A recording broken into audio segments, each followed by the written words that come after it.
Hello दोस्तों, आप सभी को गुड मॉर्निंग, राधे राधे, श्याम श्याम। कैसे हैं आप सभी लोग? उम्मीद है कि आप सभी लोग बढ़िया होंगे और अपनी तैयारी जो है अच्छे ढंग से कर रहे होंगे।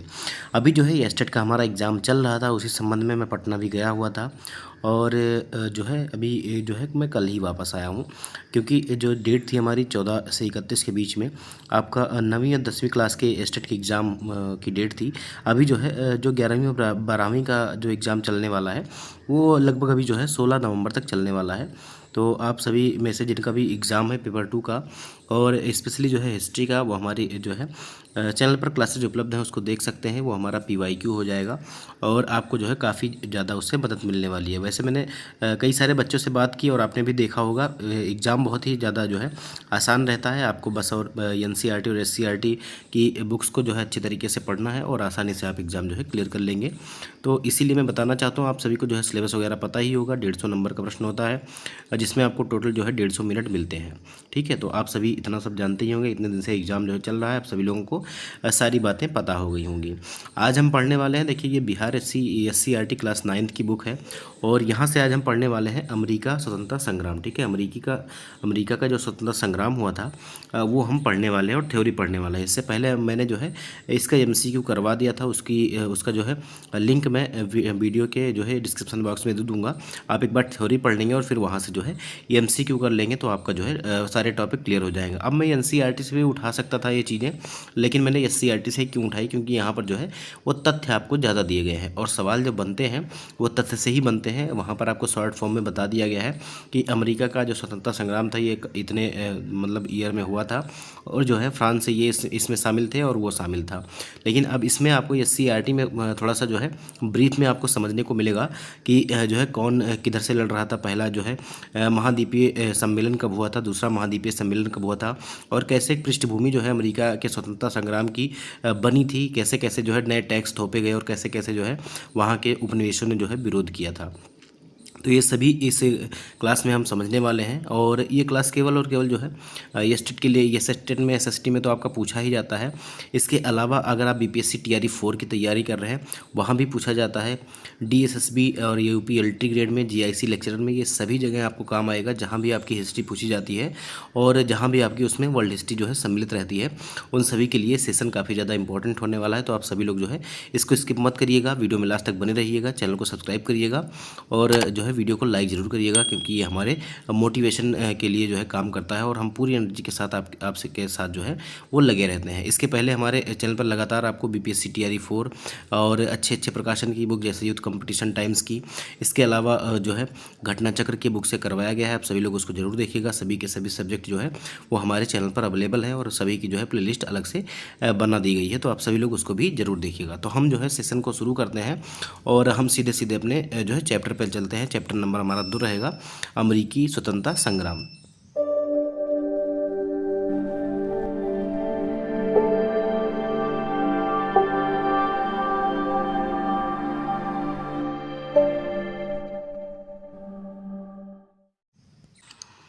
चलिए, तो ये यहाँ से हमारा जो है चैप्टर स्टार्ट होने वाला है। चैप्टर का नाम क्या है? अमेरिकी स्वतंत्रता संग्राम। ठीक है, तो हम जो है थ्योरी पढ़ते जाएंगे और मैंने पहले ही बताया है कि इस पे जो है मैंने MCQ करवा दिए हैं और मैं इसी जो है वीडियो के डिस्क्रिप्शन बॉक्स पे या एंड स्क्रीन पे आपको उसका लिंक दे दूंगा। आप वहाँ से क्लिक करके MCQ भी जरूर कर लीजिएगा। देखिए, आपसे कहा जा रहा है कि जो है विश्व इतिहास में आधुनिक काल का प्रारंभ जिन घटनाओं के साथ जोड़ा जाता है उनमें जो है यूरोपीय देशों द्वारा 15वीं शताब्दी में नए समुद्री मार्गों की खोज भी है। अब जब नए नए समुद्री मार्ग खोजे गए, जिसमें Vasco da Gama, Columbus, Bartholomew Dias, ये सभी लोग जो है खोजबीन कर रहे थे। उसी संबंध में जब समुद्री मार्ग खोजे गए तो कोलंबस जो है ये निकला था भारत को खोजने के लिए, भारत का मार्ग खोजने के लिए, लेकिन ये गलती से कहाँ पहुँच गया? तो अमेरिका महाद्वीप पर पहुँच गया।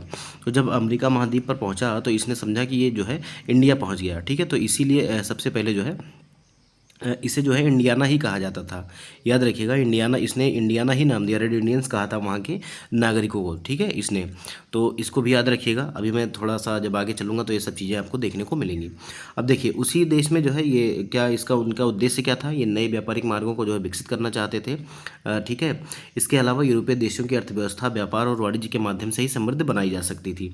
इसी क्रम में 1492 में कोलंबस ने अमेरिका महाद्वीप की खोज की और पुनः जो है इसके बाद जब अमेरिगो वेस्पूसी जो गया था, ठीक है, इसने जो है बृहद भूखंड के बारे में पता लगाया और इसी के नाम पर एक प्रकार से जो है इसका नाम अमेरिका भी पड़ गया था, ठीक है। धीरे धीरे देखिए यूरोपीय देशों ने इस क्षेत्र में अपने उपनिवेश भी बसा लिए और उत्तरी अमेरिका में मुख्य रूप से फ्रांस और इंग्लैंड ने अपना वर्चस्व जो है ये स्थापित कर लिया। लगभग उसी समय यूरोप में नए राजनीतिक विचारों का जो है प्रतिपादन हो रहा था और व्यक्तिगत स्वतंत्रता, निरंकुश जो है सत्ता का विरोध आपने देखा होगा फ्रांस की क्रांति में, इसके अलावा रशियन रिवॉल्यूशन में, इसके अलावा आप इंग्लैंड में भी देखें जो है गौरवपूर्ण क्रांति जो हुई थी, ऐसी तमाम क्रांति आपको यूरोप में देखने को मिलेंगी। आगे देखिए इसमें समानता और बंधुत्व जैसे विचार लोगों के बीच, विशेषकर प्रबुद्ध वर्ग के बीच जो है लोकप्रिय होते जा रहे थे।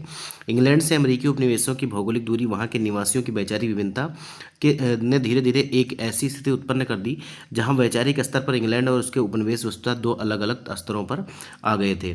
उस समय की बदलती हुई अर्थव्यवस्था ने इन दोनों के बीच मतभेदों को बढ़ाया और धीरे धीरे उपनिवेशी इंग्लैंड के वर्चस्व से मुक्त होने के लिए अग्रसर हुए। इसी का परिणाम जो है अमेरिकी स्वतंत्रता संग्राम के रूप में सामने आया।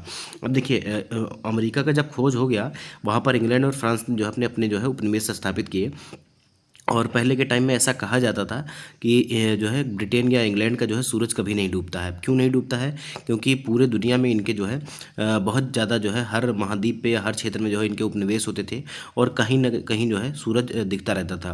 तो इसीलिए ऐसा कहा जाता था कि जो है ब्रिटेन का या इंग्लैंड का जो है सूरज कभी नहीं डूबता है। अब यहाँ पर देखिए इन्होंने जो है जब अमेरिका की खोज की तो उसमें होड़ लग गई कि कौन जो है सबसे पहले वहाँ पर कब्जा करेगा। तो इन लोगों ने क्या किया, इंग्लैंड वालों ने वहाँ पर ले जाके अपना 13 उपनिवेश जो है इन्होंने स्थापित कर दिए और यहीं के नागरिकों को और दासों को ले जाकर वहाँ बसा दिया काम करने के लिए, ठीक है, वस्तु निर्माण के लिए, खेती करने के लिए, पोत निर्माण के लिए, इन सभी के लिए इनको धीरे धीरे बसा दिया गया। और जब ये वहाँ के स्थानीय नागरिक बन गए और फिर इनके ऊपर जो है करों का बोझ लादा गया और इसी से जो है क्योंकि रहते ये यहाँ थे 13 उपनिवेश और डिसीजन जो है लंदन से लिया जाता था, इंग्लैंड से लिया जाता था, तो वैसे जो है इनके बीच जो है मनमुटाव होने लगा और इसी के वजह से जो है आपको ये देखने को मिला कि जो है अमेरिका में क्रांति हो गई और अमेरिका स्वतंत्र राष्ट्र के रूप में और शक्तिशाली राष्ट्र के रूप में जो है अग्रसर हुआ। आगे देखिए कारण क्या था इसका, तो अमेरिकी स्वतंत्रता संग्राम विश्व की जो है एक महत्वपूर्ण घटना है जिसके निम्नलिखित कारण थे। उपनिवेशों में राजनीतिक स्वायत्ता का अभाव था, ठीक है, इसमें इनको कोई राजनीतिक जो है स्वायत्ता नहीं प्राप्त थी। ये सभी के सभी जो है वो इंग्लैंड के अधीन ही आते थे और यहीं की संसदीय व्यवस्था के अधीन क्यों आते थे। देखिए क्या लिखा गया है कि अमेरिकी उपनिवेशों में अधिकांशतः अंग्रेज लोग थे जिन्होंने इंग्लैंड की संसदीय व्यवस्था में विधि विधान को देखा था, अतः वे अपने जो है उपनिवेश में भी उसी तरह की प्रजातांत्रिक व्यवस्था चाहते थे, जबकि ब्रिटिश शासक इसके खिलाफ थे और उपनिवेशों के गवर्नर इंग्लैंड के राजा द्वारा मनोनीत किए जाते थे जिन्हें विशेषाधिकार भी प्राप्त होते थे और वे उपनिवेशों के प्रति उत्तरदायी नहीं थे। फलतः संघर्ष की स्थिति बनी रहती थी। उपनिवेशवासियों को शासन के योग्य नहीं माना जाता था जिसके कारण उनमें भारी जो है असंतोष हो गया था। इसके अलावा देखिए भौगोलिक दूरी बहुत ज़्यादा थी, इंग्लैंड कहाँ है आप यूरोप में और फिर अमेरिका कितना दूर है, तो इसके लिए भी जो है एक ये भी कारण था। अब देखिए यहाँ पर आपको दिखाया गया कि अमेरिकी जो स्वतंत्रता संग्राम हुआ था उसके प्रमुख कारण क्या थे। तो आपने पहले देख लिया कि उपनिवेशों में जो है राजनीतिक स्वायत्ता का जो है अभाव था, मध्यम वर्ग का धीरे धीरे उदय हो गया, भौगोलिक दूरी बहुत ज़्यादा थी, यहाँ से वहाँ आने जाने में सेना भी जल्दी नहीं पहुँच सकती थी, ये भी एक कारण था। इसके अलावा देखिए धार्मिक और सामाजिक व्यवस्था में असंतोष, तो इसमें भी जो है अलग अलग जो है स्तर बटा हुआ था। सप्तवर्षीय युद्ध जो है इंग्लैंड और फ्रांस के बीच में हुआ ये भी आप सभी लोग जानते ही हैं।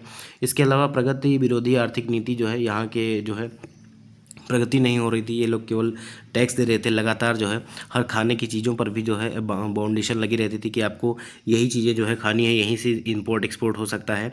इसके अलावा आपसे कहा जा रहा है कि जो है लेखकों और विचारकों की जो है भूमिका सबसे ज़्यादा इंपॉर्टेंट यही थी।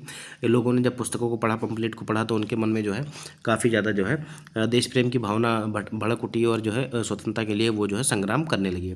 इसके अलावा जाट तृतीय की जो है निरंकुश नीति भी इसमें जो है काफ़ी ज़्यादा इंपॉर्टेंट थी। बाकी जो है 1773 में आपने देखा बोस्टन जो टी पार्टी की घटना हुई थी, ये भी इसका जो है तत्कालिक कारण था, ठीक है। अब अगर तत्कालिक कारण पूछे तो बोस्टन टी पार्टी, बाकी सारा कारण पूछे तो इसमें ये सभी आ जाएगा। ये सभी आप लोग याद रखिएगा, कापी पेन लेकर बैठ जाइएगा और नोट करते रहिएगा। देखिए इंग्लैंड और अमेरिका की भौगोलिक दूरी काफ़ी अधिक थी। यह दोनों क्षेत्र अटलांटिक महासागर के दोनों अलग अलग छोर पर स्थित थे। बीच में जो है अटलांटिक ओशियन है और दोनों तरफ जो है आपका, एक तरफ जो है इंग्लैंड और दूसरी तरफ अमेरिका है। आप सभी लोग अगर वर्ल्ड का मैप देखेंगे तो आप समझ जाएंगे। चूँकि उस समय यातायात एवं संचार संसाधनों का काफ़ी ज़्यादा अभाव था, अतः व्यवहारिक रूप से ब्रिटिश सरकार अपने उपनिवेशों पर प्रभावशाली नियंत्रण बनाए रखने में असमर्थ थी, जिसका फायदा जो है स्वतंत्रता संग्राम के दौरान उपनिवेशवासियों को मिला। अब क्योंकि जब दूरी ज़्यादा है तो सेनाएं आने जाने में, हर एक चीज़ वहाँ पर पहुँचाने में ज़्यादा समय लगता था, और इसका फ़ायदा जो है इन लोगों ने उठाया, क्योंकि बार बार जो है सेनाएं नहीं आ सकती थीं और सेनाएं पहुँचने में महीनों लगते थे, और इस बीच जो है युद्ध को आसानी से यहाँ के उपनिवेशवासी जो है जीत सकते थे। तो ये सभी जो है इनको जो है सोच समझकर ये इन सभी ने जो है फैसला लिया था। आगे देखिए कह रहा है धार्मिक एवं सामाजिक व्यवस्था में मतभेद। देखिए अमेरिकी उपनिवेश एवं ब्रिटेन के बीच आर्थिक, धार्मिक और सामाजिक स्तर पर भी मतभेद थे। जहां एक और ब्रिटिशवासी एक्लिगन मत को समझते थे, ठीक है, एक्लिगन मत को समझते थे, ये इंपॉर्टेंट है, याद रखिएगा, आपसे क्वेश्चन बन सकता है, और चर्च के आधिपत्य में विश्वास करते थे। वहीं दूसरी ओर अमेरिकी जनता जो है प्यूरिटन मतावलंबी थी। तो यहाँ से आपका स्टेटमेंट बन जाएगा कि जो है ब्रिटिशवासी एक्लिगन मत थे या अमेरिकी जनता जो है प्यूरिटन को मानती थी, और इनमें से कौन सा जो है सही है, तो आप लोग इसको जो है ध्यान रखिएगा। धार्मिक उत्पीड़न से तबाह होकर प्रोटेस्टेंटों एवं प्यूरिटन ने इंग्लैंड छोड़कर अमेरिका में शरण ली थी, क्योंकि वहाँ पर जो है इनका उत्पीड़न हो रहा था। अब उनमें प्रारंभ से ही जुझारूपन और स्वतंत्रता की भावना विद्यमान थी, तथा सैनिक क्षमता का प्रदर्शन भी वे कई बार कर चुके थे। यही कारण है कि अमेरिकावासी अपना जो है मातृ देश के साथ संबंध नहीं रखना चाहते थे, क्योंकि वहाँ पर जो है उनका उत्पीड़न हो रहा था। देखिए ब्रिटिश समाज जो है सामंतवादी और कुलीन व्यवस्था पर आधारित था, आप सभी लोग जानते ही हैं, और अमेरिकी समाज समतामूलक और प्रजातांत्रिक व्यवस्था पर आधारित था।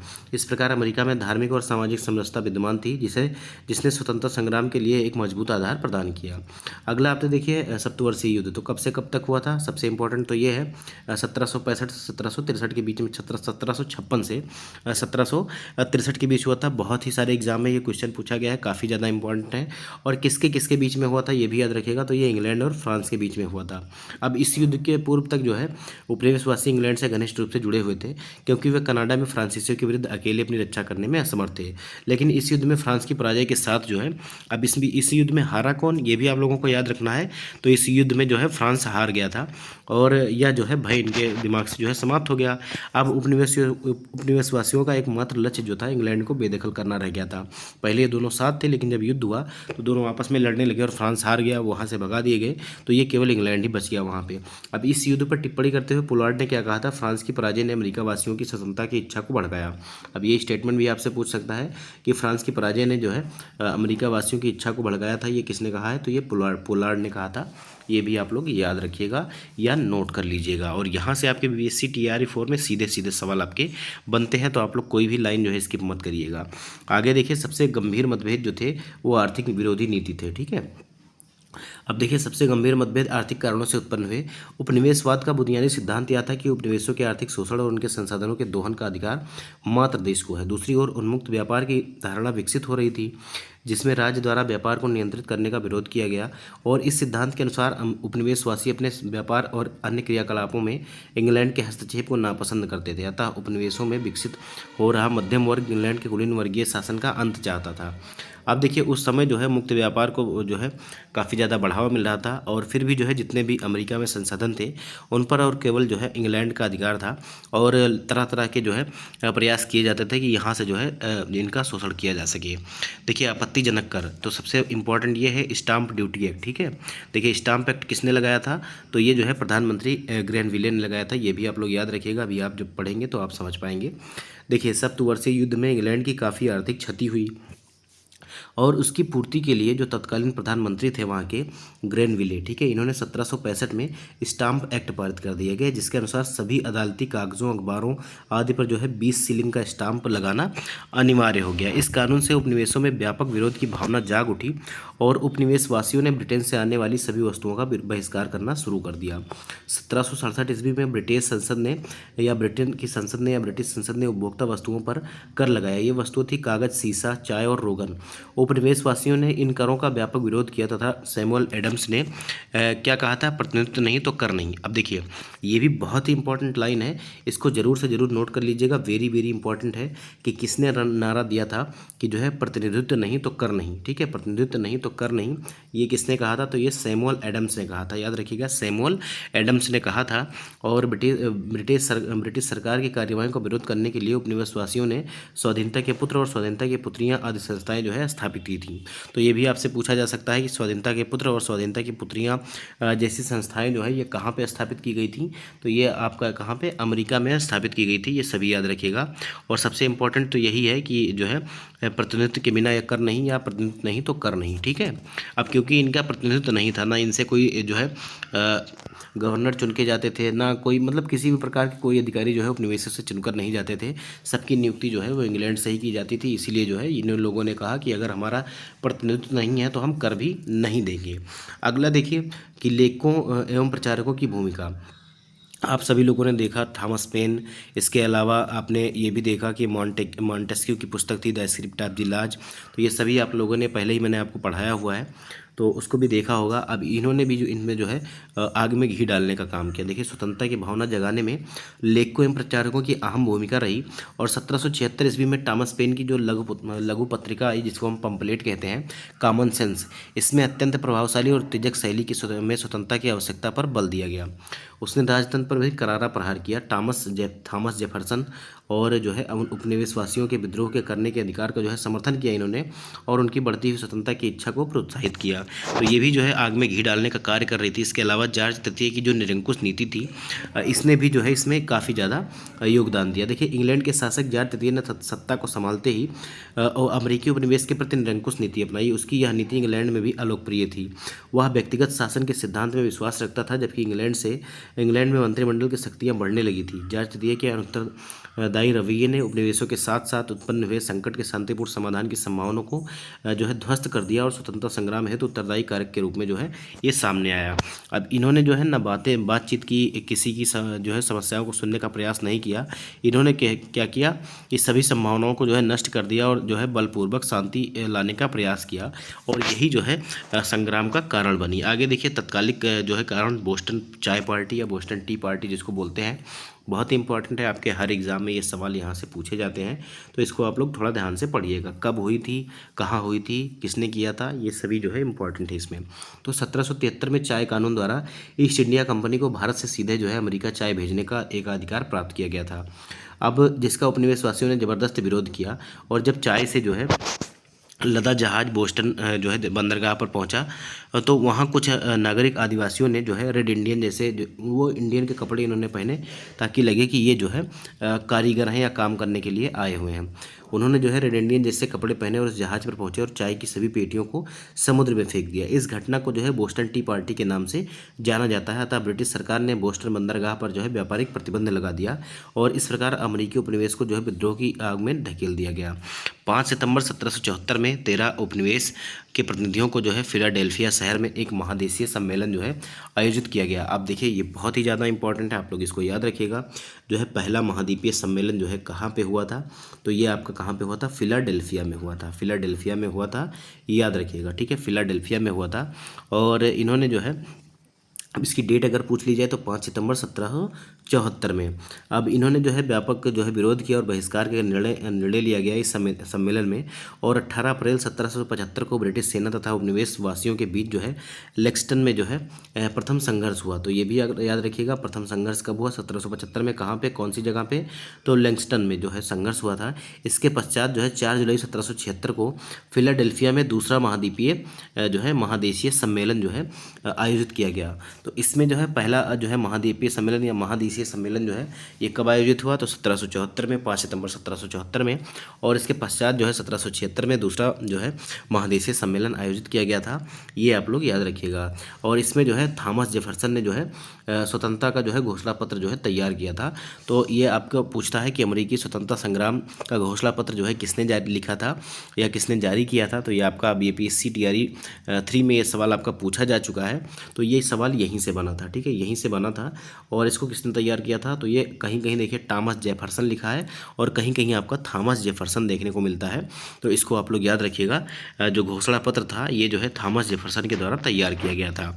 आगे देखिए जॉर्ज वाशिंगटन को अमेरिकी उपनिवेश का जो है सेनापति नियुक्त किया गया। किसको, जॉर्ज वाशिंगटन को। और इस प्रकार अमेरिकी स्वतंत्रता संग्राम पूरी तरह से आरंभ हो गया, जो 3 फरवरी 1783 को पेरिस की संधि के द्वारा समाप्त हुआ था। कब समाप्त हुआ था, 1783 में। किसकी संधि के द्वारा, पेरिस की संधि के द्वारा। तो काफ़ी ज़्यादा इंपॉर्टेंट है ये सारी चीज़ें, आप इसको जो है याद रखिएगा और नोट कर लीजिएगा, मैं बार बार आपसे कह रहा हूँ। देखिए 1787 ईस्वी में जो है संविधान का निर्माण हुआ और 1789 में जो है ये संविधान लागू हुआ। जॉर्ज वाशिंगटन को जो है पहला राष्ट्रपति बनाया गया। अब यहाँ पर देखिए कह रहा है कि संविधान का निर्माण कब हुआ था, आपसे पूछा जाएगा तो 1787 में। इसके अलावा अगर बात कीजिए लागू कब हुआ था, तो कब लागू हुआ था, 1789 में। अब पहला लिखित संविधान जो था ये अमेरिका का ही था और यहाँ से भी आपके सवाल जो है वो पूछे जाते हैं, ठीक है। अगर आप 13 उपनिवेश नहीं जानते हैं कि कौन कौन से थे तो ये मैं आपको बता दूंगा, ये भी आप लोग नोट कर लीजिएगा। अभी हम थोड़ा और देख लेते हैं परिणाम इसका क्या क्या था। तो अमेरिकी स्वतंत्रता संग्राम को विश्व इतिहास में एक विभाजन रेखा के रूप में देखा जाता है और इसके तत्कालिक और जो है और दीर्घकालिक जो है परिणाम दोनों ही निर्णायक थे। कैसे थे, ब्रिटेन की एक जो है ब्रिटेन के हाथ से जो है कीमती उपनिवेश जो है निकल गया और अटलांटिक महासागर के पार जो है संयुक्त राज्य अमेरिका के रूप में एक शक्तिशाली राष्ट्र का उदय हुआ, जिसने पूरे विश्व को जो है प्रभावित किया और आज भी जो है प्रभावित कर रहा है, आप सभी लोग जान ही रहे हैं। अमेरिकी स्वतंत्रता संग्राम एक तरह से वाणिज्यवादी प्रबंधनों के विरुद्ध जो है विद्रोह था और इसने जो है एडम स्मिथ के जो है लेसेज फेयर मुक्त व्यापार के सिद्धांत को मजबूत किया। अब लेसेज फेयर का जो है सिद्धांत किसने दिया था, ये आपको बताना है किसने दिया था। तो ये जो है एडम स्मिथ ने दिया था, ये भी आपसे जो है पूछा जा सकता है। आगे देखिए ब्रिटेन की हार का दोष जो है जॉर्ज तृतीय तथा उसके मंत्रियों के मत्थे मढ़ा गया। फलता जो है तानाशाह बनने का इनका सपना जो है वो चूर चूर हो गया।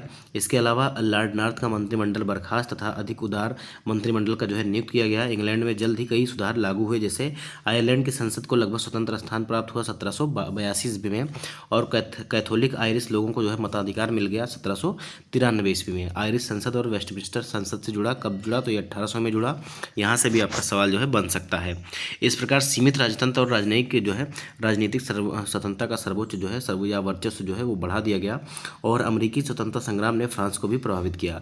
अब लफायते जो था वहाँ से लड़ा था, फ्रांस का जो एक जो है सैनिक था, ये आपका अमेरिकी स्वतंत्रता संग्राम में अमेरिका की तरफ से लड़ा था ब्रिटेन के विरुद्ध। अब जब ये स्वदेश लौटे सैनिक तो वहाँ पर भी इन्होंने इसको जो जिन्होंने अपनी आंखों से देखा था उन्होंने जो है इन चीज़ों को जब जनता में बताया और वहाँ पर जो ऐसी क्रियाकलाप होने लगी तो वो भी जो है फ्रांस भी अपने जो है स्वतंत्रता की मांग करने लगा। अब देखिए यहाँ पे क्या लिखा गया है कि इस संग्राम में लफायते के नेतृत्व में फ्रांसीसी सैनिकों ने जो है अमेरिका के समर्थन में भाग लिया था और जब वे स्वदेश लौटे तो निरंकुश राजतंत्र को के प्रति जो है जनता को जागरूक करने का इन्होंने प्रयास किया और दूसरी ओर फ्रांसीसी अर्थव्यवस्था जो है बुरी तरह प्रभावित हुई। राजनीति में जनता की भागीदारी का मार्ग जो है प्रशस्त हुआ और जनता को धार्मिक और अंतःकरण की स्वतंत्रता मिली तथा जैविक अधिकारों के माध्यम से लोगों को मूलभूत स्वतंत्रता जो है स्वीकार कर ली गई। आगे देखिए विश्व का प्रथम लिखित संविधान जो है अमेरिका का तैयार हुआ कब हुआ, तो 1789 में, जिसमें महिलाओं को संपत्ति का अधिकार मिला तथा उत्तराधिकार कानून को न्यायसंगत बनाया गया। आगे देखिए अमेरिका गणतंत्र बना और वहाँ मॉन्टेस्क्यू के शक्ति पृथक्करण सिद्धांत आपने देखा होगा, the spirit of the laws में इन्होंने बात की थी कि सरकार का 3 स्तर इन्होंने बताया था, विधायिका, कार्यपालिका और न्यायपालिका। तो उसी हिसाब से यहाँ पर जो है सरकार का गठन किया गया। वयस्क मताधिकार जो है लागू नहीं हुआ और स्त्रियों को भी जो है मताधिकार से वंचित रखा गया। मताधिकार का आधार जो है संपत्ति को बनाया गया जो उचित नहीं था। आगे देखिए इस प्रकार संयुक्त राज्य अमेरिका का गठन एक नए राज्य के रूप में हुआ जिसमें पहली बार लिखित संविधान, शक्ति के पृथक्करण का सिद्धांत, धर्मनिरपेक्षता का सिद्धांत और व्यक्तिगत स्वतंत्रता का सिद्धांत जो है ये लागू किया गया। इन सिद्धांतों का प्रसार यूरोप में भी हुआ और फ्रांस की राज्य क्रांति ने 1789 में इन्हीं सिद्धांतों को मार्गदर्शक सिद्धांतों के रूप में समस्त विश्व के लिए स्थापित कर दिया। अब देखिए औद्योगिकरण का प्रभाव। अमेरिकी स्वतंत्रता संग्राम के समय से ही पश्चिमी यूरोप की जो है औद्योगिक क्रांति नवनिर्मित अमेरिकी समाज में प्रवेश कर रही थी, अतः इसे जो है आर्थिक प्रगति की अपार संभावनाओं का जो है उदय हुआ। अब यहाँ एक नई कार्य संस्कृति विकसित हुई तथा अनेक उद्योग धंधों एवं जो है कल कारखानों का निर्माण हुआ जिसके लिए कच्चा माल पहले से ही मौजूद था। औद्योगिकरण के लिए फलस्वरूप कृषि को जो है प्रोत्साहन मिला और आर्थिक क्षेत्र में अभूतपूर्व उन्नति हासिल हुई, जिसका परिणाम एक सशक्त और विकसित देश के रूप में जो है संयुक्त राज्य अमेरिका का जो है उदय हुआ। अब देखिए इंग्लैंड की असफलता के कारण क्या थे, आप सभी लोगों ने ये भी देखना पड़ेगा। अभी तो फिलहाल मैं आपको बता देता हूँ कि 13 उपनिवेश जो है ये ब्रिटेन के अमेरिका में कौन कौन से थे, तो आप नाम सुनिएगा, ठीक है। Delaware, Pennsylvania, new Jersey, Georgia, Connecticut, Massachusetts और इसके अलावा Maryland, south Carolina, new Hampshire, Virginia, इसके अलावा न्यूयॉर्क, नॉर्थ कैरोलिना और रोड आइलैंड और जो है प्रोविडेंस प्लांटेशन जो है ये आपका 13 उपनिवेश थे, ठीक है। और ये सभी जो है वहाँ पर 1607 से लेकर जो है 1733 के बीच में जो है स्थापित किए गए थे, याद रखिएगा। और बाद में जो है 1776 में आपने देखा होगा 4 जुलाई 1776 को इन्होंने जो है स्वतंत्रता की घोषणा कर दी और थॉमस जेफरसन ने जो है इनका जो है घोषणा पत्र जो है वो जारी किया गया था।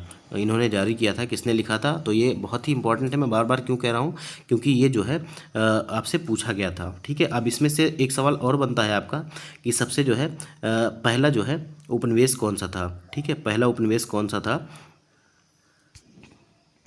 तो आपने जो है देखा कि 13 उपनिवेश जो है ये इंग्लैंड के कौन कौन से थे, मैं आपको फिर से बता देता हूँ। डेलावेयर, पेंसिल्वेनिया, न्यू जर्सी और जॉर्जिया, इसके अलावा कनेक्टिकट, मैसाचुसेट, इसके अलावा मैरीलैंड, दक्षिणी कैरोलिना, इसके अलावा न्यू हैम्पशायर, वर्जीनिया और न्यूयॉर्क और उत्तरी जो है कैरोलिना, और एक आपका था रोड आइलैंड, इसके अलावा प्रोविडेंस। तो ये सभी जो है 13 उपनिवेश थे।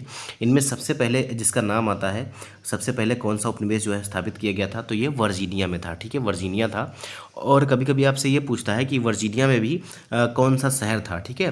पहला उपनिवेश जो था ये आपका कौन सा था, तो वर्जीनिया था, याद रखिएगा। इसके अलावा अगर पूछे कि वर्जीनिया में भी कौन सा था, पहली बस्ती जो थी, तो वो आपका थी जेम्स टाउन। आप तो याद रखिएगा, आपने देखा ही होगा कई सारे एग्जाम में, तो जेम्स टाउन। और ये कब हुआ था स्थापित, तो 1607 में हुई थी, ये भी आप लोग याद रखिएगा। तो ये 3 पॉइंट आप लोग नोट कर लीजिएगा। पहला उपनिवेश कौन सा था, वर्जीनिया था। और पहली बस्ती जो है कौन सी थी, तो वर्जीनिया के अंदर ही एक बस्ती आती है जिसका नाम है जेम्स टाउन, तो ठीक है। तो ये आपकी पहली बस्ती थी और ये इसकी स्थापना जो है कब हुई थी, तो ये जो है आपका 1607 में हुआ था। अब देखिए इंग्लैंड की असफलता के कारण, देखिए यद्यपि इंग्लैंड काफ़ी शक्तिशाली था और विश्व में उसके कई उपनिवेश भी थे, परंतु उसे अमेरिकी स्वतंत्रता संग्राम में हार का मुंह क्यों देखना पड़ा। इंग्लैंड की असफलता के निम्न कारण थे, क्योंकि देखिए सबसे पहले तो दूरी। अमेरिकी उपनिवेश जो था ये अटलांटिक महासागर के पार जो है 3000 मील की दूरी पर था और वहाँ समय से सेना और रसद पहुँचाने में जो है काफ़ी कठिनाई होती थी। दूसरी ओर अमेरिका की भौगोलिक स्थिति से भी अंग्रेजी सैनिक जो है वो परिचित नहीं थे। अमेरिका की शक्ति को नज़रअंदाज किया गया और अधिकांश अंग्रेज इसे गृहयुद्ध ही समझते रहे। उपनिवेशवासियों में एकता उत्साह था और वे स्वतंत्रता के लिए कुछ भी करने को तैयार थे, और ब्रिटिश सेनापतियों ने कुछ सामरिक भूलें की और ब्रिटिश राजनेताओं के बीच गंभीर मतभेद थे। जॉर्ज तृतीय की हठधर्मिता की नीति के कारण योग्य एवं अनुभवी नेता सरकार से अलग रहे। आगे देखिए, ब्रिटेन विदेशी सहायता से वंचित रहा, जबकि अमेरिका उपनिवेशवासियों को इनको जो है विदेशी सहायता प्राप्त हुई। जैसे आपने जो है सबसे ज़्यादा सहायता इनको फ्रांस से जो है प्राप्त हुई थी, और जन और धन की जो है दोनों तरफ से फ्रांस ने मदद की थी। आगे देखिए, अमेरिका को जॉर्ज वाशिंगटन जैसा सुयोग्य नेता मिल गया, जिसने बड़े धैर्य एवं साहस एवं कुशलता के साथ जो है अंग्रेजी सेना को जो है पराजित किया। अब देखिए अगला जो है हमारा, यहाँ पर आप देख सकते हैं, यहाँ पर 13 उपनिवेश के भी नाम दिए गए हैं, मैं आपको बता देता हूँ। ये देखिए मैप भी दिया गया है, अब छोटा है, आप जो है इतना क्लियर नहीं है क्योंकि ये बुक का PDF है, थोड़ा सा ब्लर भी है तो आप देख नहीं पाएंगे, ठीक है। तो ये आपका मैप है, यहाँ पर आप देख सकते हैं कि ये आपका बोस्टन है और रोड आइलैंड है, यहाँ पर न्यूयॉर्क है और फिलाडेल्फिया है, न्यू जर्सी है, ठीक है, वर्जीनिया है जो आपका पहला था, वर्जीनिया, ठीक है। इसके अलावा नॉर्थ कैरोलिना, साउथ कैरोलिना और जॉर्जिया, ठीक है। तो ये सभी जो है आपको देखने को मिलेगा। देखिए यहाँ पर क्या नाम दिया गया है, तो न्यू हैम्पशायर, इसके अलावा मैसाचुसेट, रोड आइलैंड, कनेक्टिकट, इसके अलावा New York, new Jersey, Pennsylvania, Delaware, इसके अलावा मैरीलैंड, और जो 3 हमारे 4 बचते हैं वो है वर्जीनिया और जो है उत्तरी कैरोलिना और दक्षिणी कैरोलिना और जॉर्जिया, ठीक है। तो ये 13 उपनिवेश थे, इनको भी आप लोग नाम याद रखिएगा। आपसे पूछ लेगा कि इनमें से कौन सा जो है इंग्लैंड का अमेरिका में उपनिवेश नहीं था और कहीं और का नाम दे देगा, तो आप सभी लोग जब याद रखेंगे तो आप जान पाएंगे। चलिए, अमेरिका की राजधानी कहाँ है, अभ्यास प्रश्न भी देख लेते हैं। तो अमेरिका की राजधानी जो है ये आपका वाशिंगटन DC है, आप सभी लोग जानते हैं, ठीक है, वाशिंगटन DC। तो आप सभी लोग जानते हैं वाशिंगटन DC है। और इसके अलावा हमारा दूसरा जो सवाल दिया गया है, कॉमन सेंस की रचना किसने की थी, तो आप सभी लोग जानते हैं कॉमन सेंस नाम का जो पंपलेट था ये थॉमस पेन के द्वारा जारी किया गया था। बाकी जेफरसन ने अमेरिकी स्वतंत्रता संग्राम की घोषणा लिखी थी और वाशिंगटन जो है, जॉर्ज वाशिंगटन, ये पहले अमेरिकी राष्ट्रपति बनाए गए थे। लफायते कौन था, तो लफायते जो है ये फ्रांस का एक सैनिक था जो किसकी तरफ से लड़ा था, तो अमेरिका की तरफ से लड़ा था ब्रिटेन के खिलाफ। आगे देखिए स्टाम्प एक्ट जो है ये प्रधानमंत्री जो थे उस समय ग्रैनविले के द्वारा जो है पेश किया गया था, लाया गया था 1765 में। तो ये भी आप लोग देख लीजिएगा 1765 इसका जो है सही जवाब हो जाएगा। इसके अलावा देखिए अमेरिकी स्वतंत्रता संग्राम में अंग्रेजों का सेनापति कौन था, अंग्रेजों का सेनापति कौन था, तो ये आपका जो है कॉर्नवालिस था। ठीक है, कॉर्नवालिस था जो बाद में जो है इसने वहाँ पर जो है सरेंडर कर दिया था और यहाँ पर आकर जो है ये वायसराय फिर से बनाया गया था भारत का, याद रखिएगा।